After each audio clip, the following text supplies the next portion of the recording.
Tulsa King, 3. sezon 8. bölüm Nothing is Over, en çok ihtiyaç duyduğu anda sezonun en iyi bölümünü sunuyor ve sonunda Sylvester Stallone ve Taylor Sheridan'ın suç dramasını tekrar rayına oturtuyor.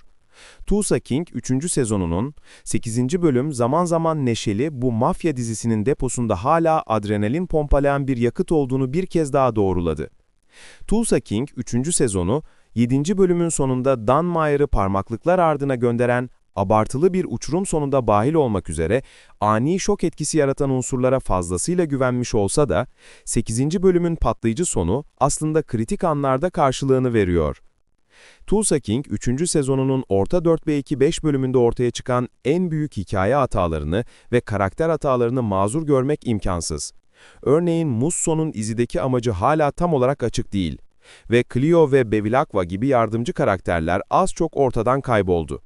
Bununla birlikte bu inişli çıkışlı sezonun, belki de şu ana kadarki en odaklanmamış ve etkisiz sezonun, heyecan verici son 2 bölüm için zamanında toparlanıyor gibi görünmesinden heyecan duyuyorum. Bu bölümlerde hepimizin beklediği yeni oyuncu kadrosu Samuel Jackson'ın canlandırdığı Nola King ile tanışacağız. Tulsa King 3. sezon, patlayıcı 8. bölümle kurtuluşa hazırlanıyor. Tulsa King 3. sezon 8. bölümde nihayet bir yerlere doğru yol almaya başlıyor ve Dwight'ın kötü bombacı Dexter Deacon'ı işkence etmesiyle dizi tarihinin en karanlık anlarından birine tanık oluyoruz.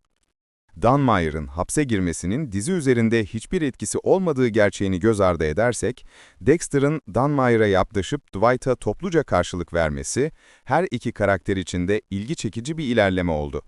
Elbette bahsettiğimiz kişi Tulsa King olduğu için Dwight tam zamanında gelip süper kahramanvari bir tavırla günü kurtarabiliyor. Biraz çizgi filmvari ve Marvelvari olsa da bu Spencer, Tyson ve hatta Bigfoot gibi önemli yardımcı karakterlere genellikle hafif olan iş yüklerinden daha fazlasını katan sürükleyici bir sekans oluşturuyor. Dexter'ı diri diri görmek ve ardından Kara Şövalye'nin 3. perdesinden fırlamış gibi sürükleyici bir bomba tehdidi sahnesi başlatmak beklediğim gibi değildi.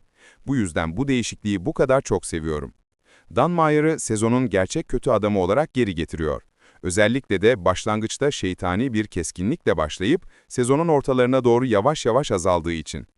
Bölümün sonundaki 8 dakikalık bomba tehdidi sahnesi, ekran süresinin hatırı sayılır bir kısmını tüketmiş olsa da, ki bu çoğunlukla sönük bir sezona biraz daha dramatiklik katmak için ucuz bir numara olduğunu iddia edebilirsiniz, Dan Meyer'ın kötü adam hikayesi ve hatta Thrasher'ın siyasi kampanyası için işe yaradı. Eski bir televizyon numarası olabilir ama sonunda heyecanını hızla kaybeden bir diziye biraz hayat verdi. Samuel Jackson'ın Tulsa King'in ivmesini sürdürmesi için artık zamanı geldi. Jackson'ın Nola King'i devreye girdiğinde, Tulsa King'de işlerin toparlanacağını bekliyordum. Ancak şu anda bu aşırı dolu diziye yeni bir karakter eklemek, şu anda ihtiyaç duyulan son şey gibi görünüyor. Yine de, bahsettiğimiz kişi, Stallone ile birlikte diziyi tek başına taşıyabilecek ve yakında çıkacak olan kendi yan filminde başrol oynayacak olan Samuel Jackson. Nola Kralı bir sonraki bölümde sahneye çıkarsa, umarım bu Dwight'ın Dan Meyer'ı tamamen susturmasına yardımcı olmak için olur. Siyasi parçalar Dwight için yerli yerine oturuyor gibi görünüyor. Ama umarım bu orada biter. Çünkü Dwight'ın meşru bir makam için aday olmasına gerçekten ihtiyacımız yok. Özellikle de Treasury cebine koyduğu için.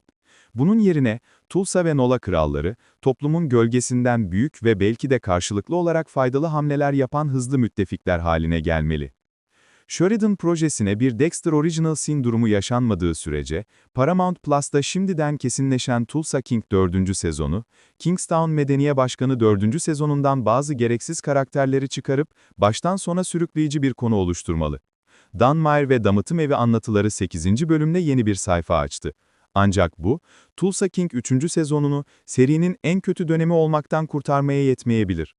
Tulsa King 3. sezonu, kendini gerçekten kurtarabilmek için son 2 bölümüyle bir ustalık dersi vermek zorunda kalacak. Ancak bu kadar çok hareketli parçanın oyunda olmasına rağmen bunu başarabilecek kadar sağlam bir temele sahip olmadığından korkuyorum.